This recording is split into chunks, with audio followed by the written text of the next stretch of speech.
If you're happy with the same old ways of dating, If you enjoy sucking at communication, and you have no desire to improve your romantic life, then our podcast might not be for you. but if you want some out-of-the-box ideas to deepen your current relationships, broaden your sexual horizons, develop a better understanding of yourself, or learn more about non-monogamy, Then you've come to the right place. I'm Jase, I'm Emily. and I'm Dedeker. and this is the Multiamory podcast.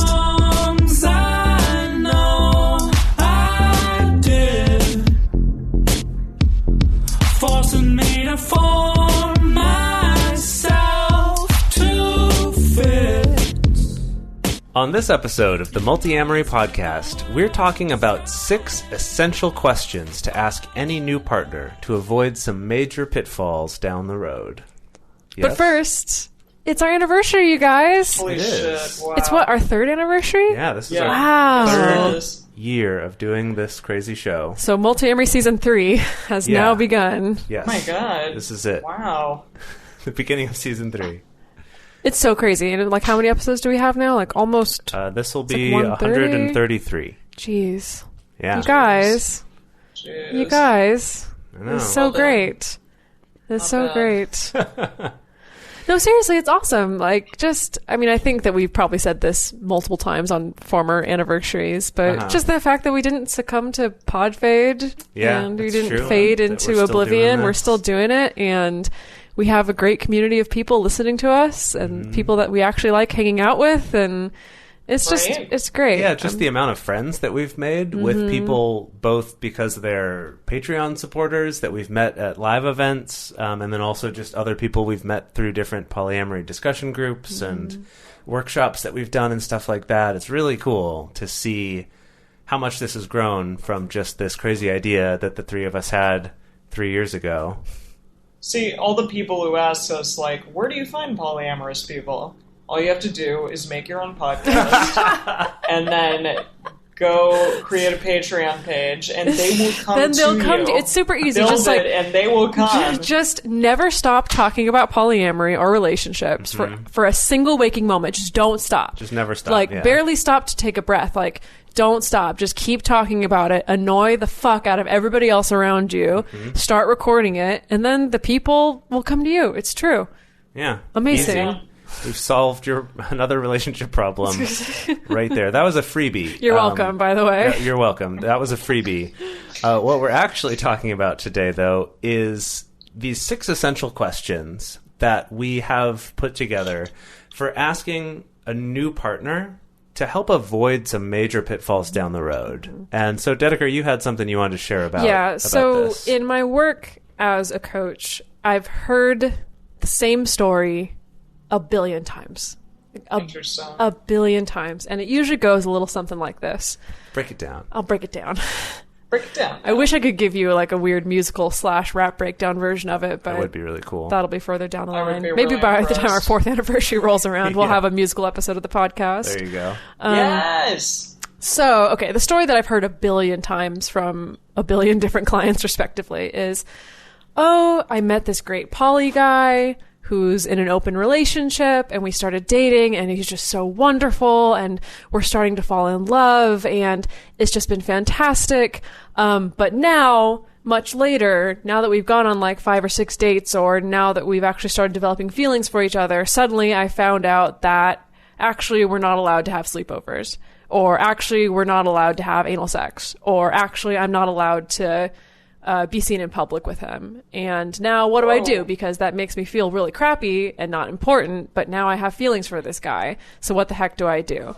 And this is not just gender specific. No, right? it's not just gender specific. example was It's just- yeah, yeah, yeah, okay. that was just for the sake of an example. But this happens all the time where it is like, I met this person who identifies as poly or who is in an open relationship or has another partner or something like that. And it was fantastic. And while we were so busy just drowning in NRE, we didn't ask each other anything at all about what to actually expect from this relationship or what to actually expect as far as the agreements or rules or restrictions they have in their other relationship.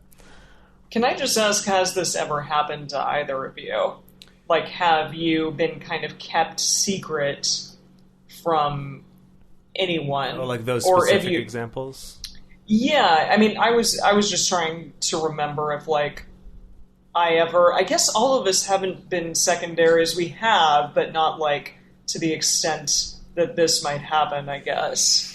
Or we've been secondaries to people who are pretty damn open. There's a whole range. Yeah. There's a whole range of ways that this can look. And yeah, of course. As in Dedeker's example, this does primarily come up with people in primary hierarchical relationships with somebody else, where there's some third party who's kind of setting some rules or limitations on your relationship. That's where a lot of this comes up. But that's not the only way that this can come up. It can also just be that person personally has certain limitations on things that they actually want in their life or things they've already decided they don't want. I've been on the other side of this, where I was in a relationship with someone for a few months, and during a conversation, when it finally came up that I didn't want to like create a home and settle down with any partner, her or anyone else, that shortly after that she broke up with me, and that was one of the reasons, was just I can't get past that. That's something that is important to me to have as a possibility in any relationship. So, it can go either way, but it's a simple thing that we often don't think to ask, and we don't really have a cultural script for asking it. Right. Because in monogamous dating, there's just this assumption that everyone eventually wants to move in with someone and that they eventually want to have kids with them if they find the right person, right? That's the story we're told. So no one... we're not really taught to go in asking, hey, what is it that you are looking for? What is it that you're available for? And then in polyamory, there's this added level of another partner possibly influencing their decisions. Yeah. So I think it's really especially important to get this kind of information early on, and especially if you are dating somebody who has other partners, and especially if they're other long-term partners, because that means that you're walking into essentially an entire ecosystem that's already been going on, functioning or maybe not functioning, for this entire time before you showed up. And it's really important for you to figure out, like, where do I actually fit into this? And is this something that I'm okay with how I fit into it? And so there has been this list of questions floating around the internet, which has been labeled as quote unquote the glass ceiling questions. If you Google glass ceiling questions, you'll find it. And it's a very long list of questions. And that's good. It takes through all these very specific questions of asking about agreements in your other relationship or asking about restrictions and things like that. And if you want to use that list of questions, that's fantastic. However, we wanted to come up with something that was a little bit more practical, a little bit more easy to remember, and a little bit more fundamental, I guess, so that even if when you're starting up a new relationship with somebody, like, okay, these are the important things to ask about so that I can get a sense of the lay of the land before knowing whether or not I want to get more intimate with this person or if I want to step back. Or even just, I'll develop this relationship, but I will at least know these things about it, so I'm not going to be blindsided by them later on. Right. They're not necessarily deal breakers. Not at all. However, depends on your situation. Yeah, absolutely. And wasn't the list initially, the one that we looked at was 26 questions, but we've known them to be like as long as 50 questions. Yeah, there's some longer versions. So we're trying to truncate this a bit. Yeah. So what we were working on coming up with was an easy way to remember this. So when you're out on that first date, or if you're having a video chat before your first date, or even just messaging, that you're not going to go, I brought my printout here, or let me pull up these 50 questions to grill you on. That instead, you can just have in your head, let me go through this mnemonic. Have I covered all of these things? And then you at least know that you have a foundation. Mm-hmm. This isn't meant to be exhaustive, but you'll at least get a good sense of what to expect from this relationship. Yeah. So what's our mnemonic? So our mnemonic is the word movies. So the joke here is that if you remember from our first dates episode, we said that going to the movies is a shitty first date, and I don't recommend it because you're both sitting there not talking to each other. Interacting. It's just not a good way to get to know somebody. But so don't take your date to the movies, but do take them to the movies by asking them these 6 questions. Okay, so movies, M.O.V.I.E.S. In case you failed In case you don't know how to spell movies. But let's start out with the very first letter. What does our M stand for? Metamors. Yes. So what does this mean? This means, what is the status of my metamors or my future metamors? This is things like, do you have a don't ask, don't tell policy where you can date other people but you don't talk to your partner about it? Am I allowed to contact your partner? Are you expecting that I'll have a relationship with your partner too, and not just you? These are things that a lot of times we don't even think about, but can come up later on. And be shocking. Yeah. Where it's, your partner thought this was going to be a threesome. Exactly. I didn't know I was going on a date with him or her as well. Right. A whole host of and I mean, it makes there. sense because when you're going out on a first date, you're usually so focused on just the relationship between the person sitting across the table from you that you forget to think about like, this person does have other partners attached to them. And so it is important to figure out what are the expectations. Because either the extreme of the expectation is that you will never contact my other partner or the other end of the spectrum of the expectation is you will get into a full-blown romantic and sexual relationship with my other partner also. Both of those can be equally problematic, but those are definitely things that if you know those sooner rather than later, it won't be a nasty surprise later on. Yes, Emily?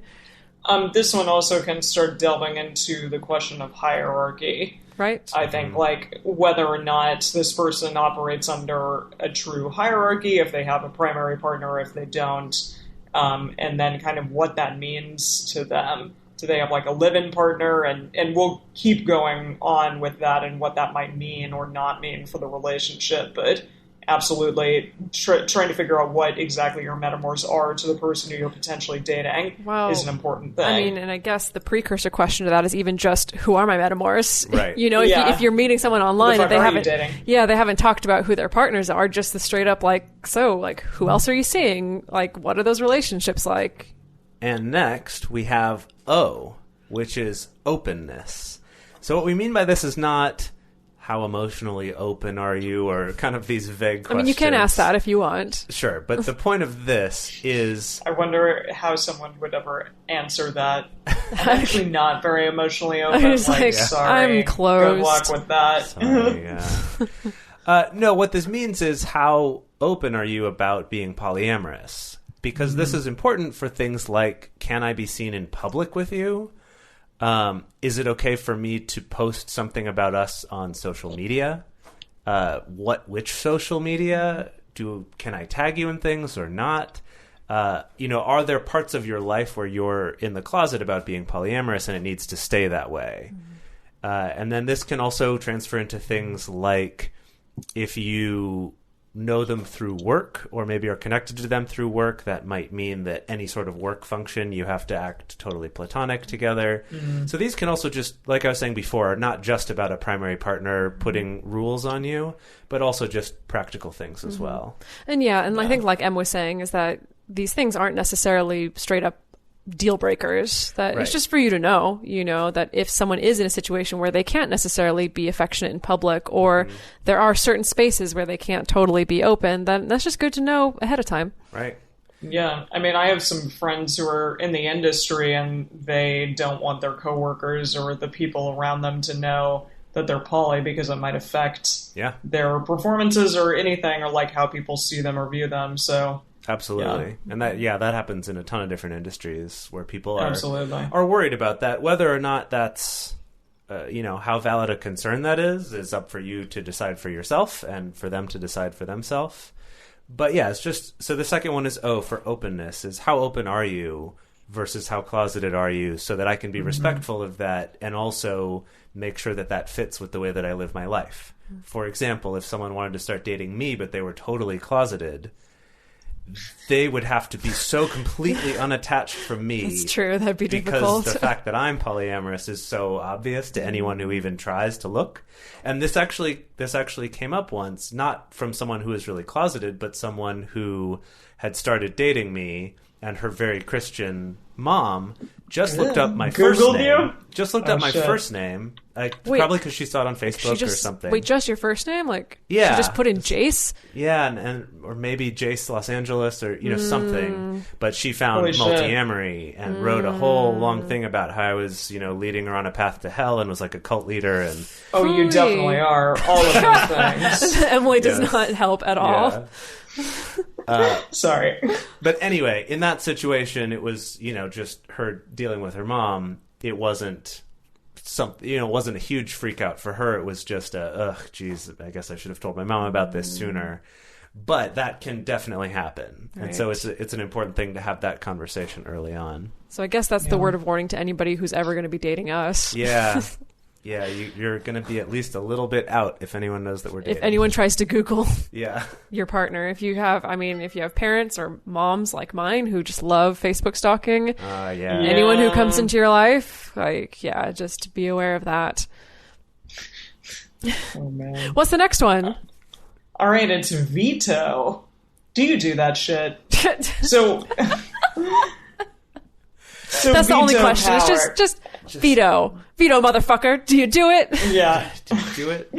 I would say, at least for me, and I think the stance we tend to take on this show is if anything on this list was a deal breaker, or what I think should be a deal breaker, it would be this one. There is some nuance to the question, though, right? Is just... Well, yeah. yeah. And well, no, I mean, yeah, it's like, do your partners have veto power potentially? Or do you have veto power even with them? Mm-hmm. Like, I mean, I'd be interested in that. Like, do you practice that within any of your partnerships? Because to me, that would mean, like, it would be a hierarchical partnership in some way. That Somehow, one yeah. person Somehow, yeah. has veto power over another potential person. Well, there's other sort of nuanced parts to this that I have Sure. heard of some people trying to make the argument for defending veto by saying, well, because we have kids is often used as an excuse for veto, but because we have kids, we have the right to veto veto the other person's partners within the first 3 months, but after 3 months, then we can't veto anymore. Where it's Interesting. sort of like if this sets I haven't off heard red that flags one. for me. Oh no, I've definitely Yeah, heard me this one. neither. Where there's like a Me neither. sunset clause on the veto Yeah, that's power? the statute of limitations question. It's in the I 26 see. questions. That as makes well. sense now. Yeah. But that's what that is it means, or maybe it's only 1 month, or maybe it's they just have to have met you first before the making relationship decisions about- can progress to I see. having sex or past more than a couple dates. Or there's different ways this can look. It's not just a straight up veto. There are nuanced ways. Of course. And it is up to you to decide which of those you're okay with, if any. I just always wonder, like, with vetoing, what exactly is it about another person that would make a partner say, like, no, you're not allowed to date that? Like, they know you better than you know yourself or something. Oh, it's like, this super- person's going to that's- be bad for you, or I don't It's- even know. It's just so weird to me. Yeah, it happens though. It happens so Absolutely. commonly. The thing is, though, that the reason, I mean, I don't want to get off on a whole tangent about veto. There have been plenty of people in the poly community have covered the toxic nature of veto so many times.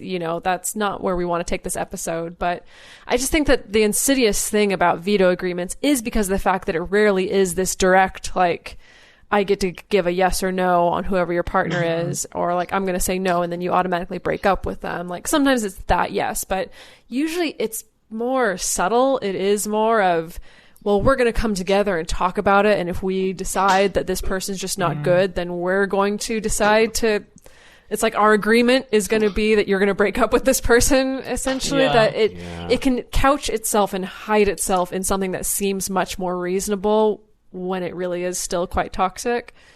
And I think that's why it becomes common, is because no one thinks like, well, I'm the asshole who wants to dictate my partner's love life. They just think any other number of reasons of like, well, I just want to protect our marriage, or I want to protect our family, or I just want to make sure that we both feel good and that we're strong in this. It can be they masked. get too involved or something. Yeah, it can be masked with some very good intentions. Another thing about this that can make it a little tricky, and you might not get to that in this question, unfortunately, but is that things that essentially are like veto but are not called that and are much more subtle are also this case that we see a lot of someone starting a new relationship, it's going well, and then their primary relationship is not going very well, and they'll end this new good relationship to spend time to work on the existing one that's having problems. Yeah, that happens a lot. It happens a ton, but it is this subtle thing where, well, that wasn't necessarily a veto, it was their choice to do it, but obviously it is being influenced by them prioritizing fixing this one relationship over the one that isn't a problem on its own. Yeah. So there's subtle ways this can look, but at least to have this conversation and make sure that the person is aware of some of these issues, that they've actually given it some thought, and they understand that each new relationship is an autonomous thing and not just something to serve one other relationship. Yeah. Okay, let's get to the rest of our acronym, anagram. It counts as an acronym, right? It's an acronym. This is an acronym. Not an anagram. Yeah. Okay, so we're on to E's. Yeah, so we did M.O.V.I.E, and now we're on I, which stands for intercourse. Intercourse. Yay! Woo. Intercourse. Sexy sex. Okay, so obviously sexual intercourse. But this is the jumping off point to ask, for instance, what specific kind of safer sex practices do you use for yourself and with other partners? Because it is also important for you to know, are you fluid bonded with somebody? Yeah. Are you up to date on your STI results? That gives the opportunity for you to also share, these are my STI results. This is the kind of contraception that I use. These are the practices that I use with other partners. So that we know this ahead of time, so that you're not getting into a situation where it's after you've had sex and you realize like, oh, this person doesn't use protection with X, Y, and Z person, and maybe you feel okay with that, maybe you don't. Right. It can also be a jumping off point talking about sex in general. Again, if your partner has a primary partner or is married or something like that, to ask, are there specific sex acts that are off the table?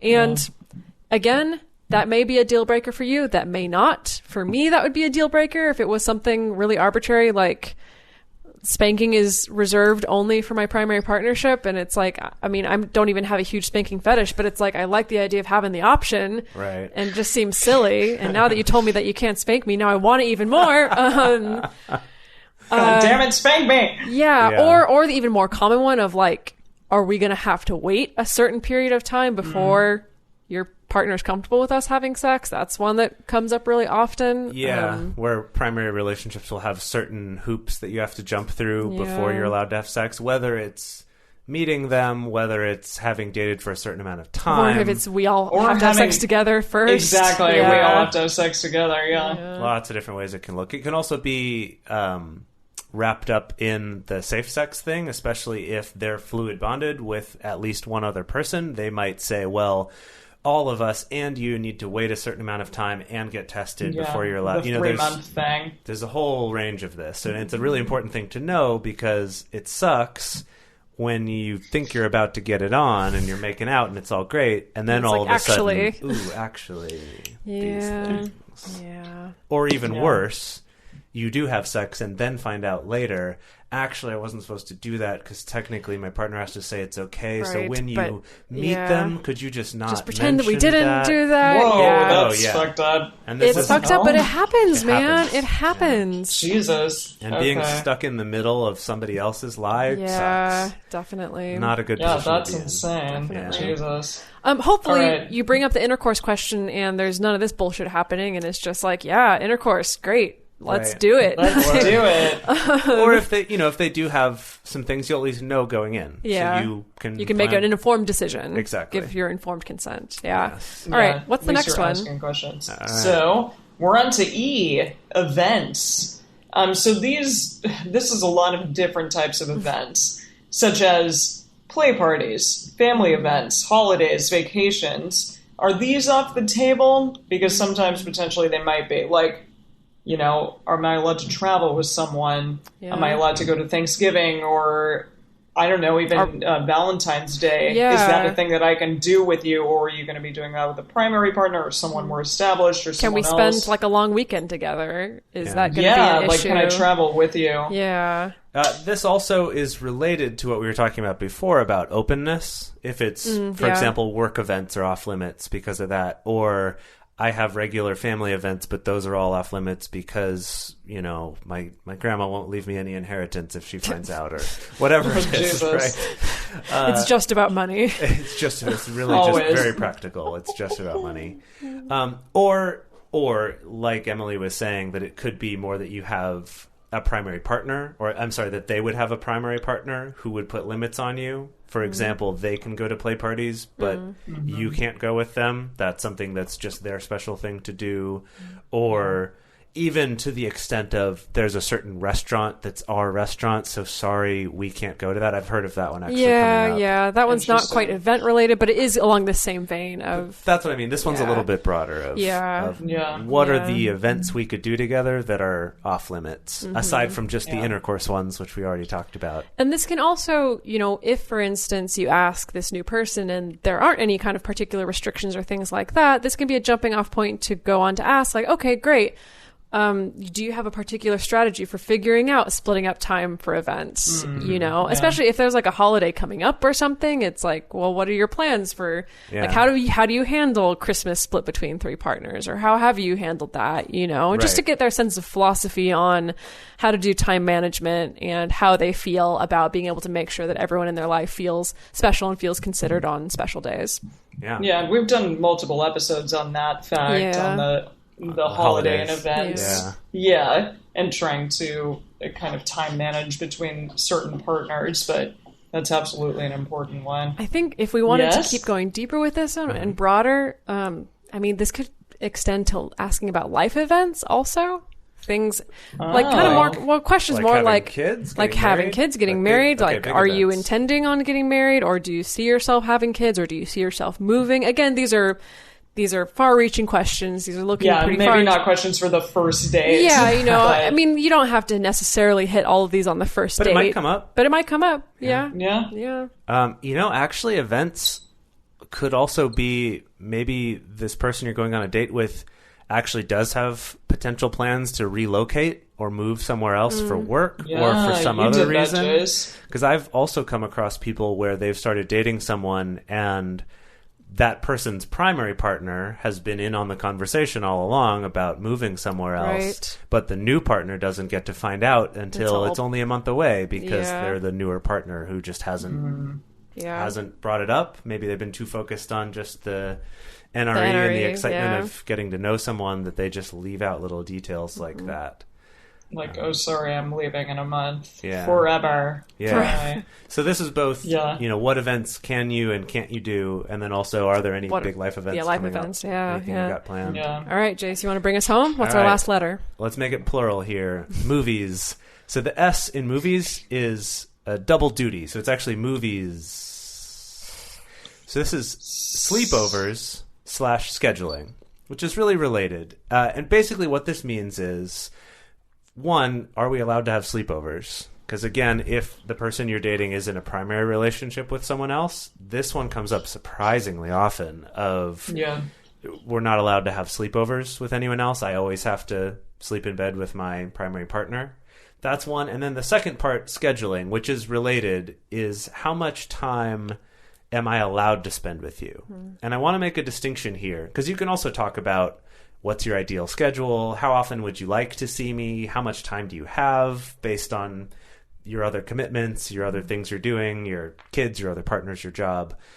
But this is specifically, how much time are you allowed to spend with me? Are there limitations on it aside from just what you want?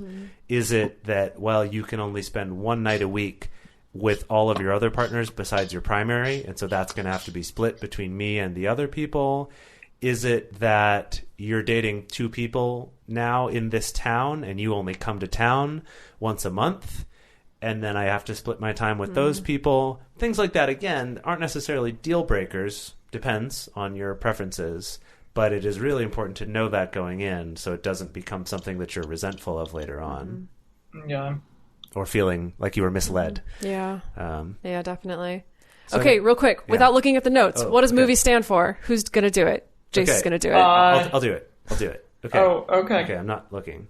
M is for metamors. Yeah. So who are they and what are my deals with them? O is openness. How out are you? Do I have to keep this secret anywhere? M.O.V.I.E. How do you spell movies? Good question. Oh, shoot. What's V? That should be easy. Oh, veto. Yeah. V is Veto. veto. The big Why money the fuck one. would you do that? The big deal breaking one. Why the fuck would you do that? Is veto. And then I is everyone's favorite intercourse. What are your safe sex practices? And is there anything that we're not allowed to do? I can spell, I swear. I was on an overnight flight all night last night, just so everyone knows listening at home. Running on fumes. Yeah, I'm running on fumes here. E is for events. Are there events that we can or can't do? And do you have any big ones coming up? And then finally, S is for science. No. So close. Scheduling sleepovers. It's for sleepovers and scheduling. Yay. Yeah. Good job. So, when you're talking with these potential new partners, or you're out on that first date, you can either tell them about movies, or you can just have this running tally in your head of, okay, metamors, openness, veto, intercourse, events, sleepovers. Oh, we haven't talked about events yet. Yeah. Let's go back and do that. Yeah, and so again, you can either be like, I'm going to sit down and we're just going to go through this list and talk about this, or it can just be you have it in the back of your mind and you can let things kind of play out organically and make sure to check in and be you can like, pepper it throughout. you can pepper it throughout, the and date. then you can realize like, oh, actually, we haven't talked about the veto thing. Like maybe I should bring that up. Just a good little guideline so that you don't have to bring out a printed list of 50 questions to have with you at all times. Yes. Yeah. Exactly. See, I think this list is specifically for people who are already polyamorous, but this list may look different, or it may be kind of amended based on whether or not the person that you're meeting is polyamorous to begin with. Could say they're just a single person. Yeah. Well, we may sure, not be but it's talking still, about certain things. Yeah, a lot of it's still relevant, though. But it's also, let's say maybe you are dating a single person and maybe you're established poly. It's a good opportunity for you to explain to that person what your policies are, what your boundaries are, what it is that you expect. Yeah. So that you can let them in on what kind of context they're possibly stepping into. Yeah, that is a great point. It's not just learning about them. Yeah, but that this goes both ways. This isn't just grilling them, but this is also things that's important for you to let partners know. Totally. And also thinking about if a person were single or maybe they're new to polyamory, not only is it good to have a discussion about some of these things, because they might not even be aware that these are potential landmines coming up, but is also a lot of this just applies anyway. The metamors question is essentially asking, are you dating anyone else? Because most single people are used to just leaving out that detail. Yeah. But as a poly person, you get to say, hey, are you? That's fine with me. I'm totally cool with that. Let me know. Yeah. And then openness is related to that of, how open are you about your dating life in general? Are you okay with being seen places together? Veto maybe wouldn't apply so much for a single person, although I do think the question of... You can talk about your philosophy and maybe... Yeah, I'd be interested to know if they did it in the past. Well, for me, I feel like that would be my opportunity to explain what veto power is and also explain that I don't jive with that and that's never going to be something that's going to be part of our relationship or part of our agreements. I was going to say, if this person is new to non-monogamy, it could also be the question of, if you met someone else who wanted you to be monogamous with them, would you just break up with me to do that? Or do you know where you stand on that yet? And maybe that's a little blunt to ask on a first date, but it is a good question to keep in mind. Intercourse, obviously asking about their safe sex practices and what they do, and showing that this is something you can have an open dialogue about is important. Events also make sense. Just what events do you have going on in your life, and also what kind of events might you want to do together? This could also be a positive thing rather than looking for problems. And then sleepovers and scheduling, I think, also still applies. Of, do you... Actually, a great question is, do you like to spend the night? Because some people don't. That's true. Right, because there's that trope in TV and movies where if someone doesn't let you spend the night, they're being a jerk, or if someone doesn't want to spend the night, they're being a jerk. And so sometimes people are hesitant about that. And I actually had a partner where, just for whatever reason with each other, we were both kind of happier not spending the night together, but we did for a while, because we both kind of assumed that I'd be a jerk if I didn't want to do it. And once we eventually talked about it, we realized, I sleep so much better if I just go home. They're like, oh, yeah, me too. That'd be great. That makes sense to actually ask that. Because, I have had situations where people have misinterpreted me leaving to not spend the night, thinking that I wasn't interested. And when I'm just like, nah, man, I just want to like have fresh underwear. You know? Yeah. So it's a great, Yeah. great conversation to have. Oh. Yeah. Well, this is great. So again, go to the movies. Don't actually go to the movies for your first date, but go use the movies. Use the movies. There Use you the go. movies. Don't go to the movies. Use the Use the movies. movies. Use the movies. All right. So if you would like to have your question or your comment played on the show, you can call us at 678 MULTI 05. You can also email us at info@multiamory.com, or you can send us a message on Twitter, Facebook, or Instagram. To support our show and join our private Facebook community, go to patreon.com/multiamory. Multiamory is created and produced by Jase Lindgren, Emily Matlack, and me, Dedeker Winston. Our episodes are edited by Mauricio. Our social media wizard is Will McMillan. Our theme song is Forms I Know I Did by Josh and Anand from the Fractal Cave EP.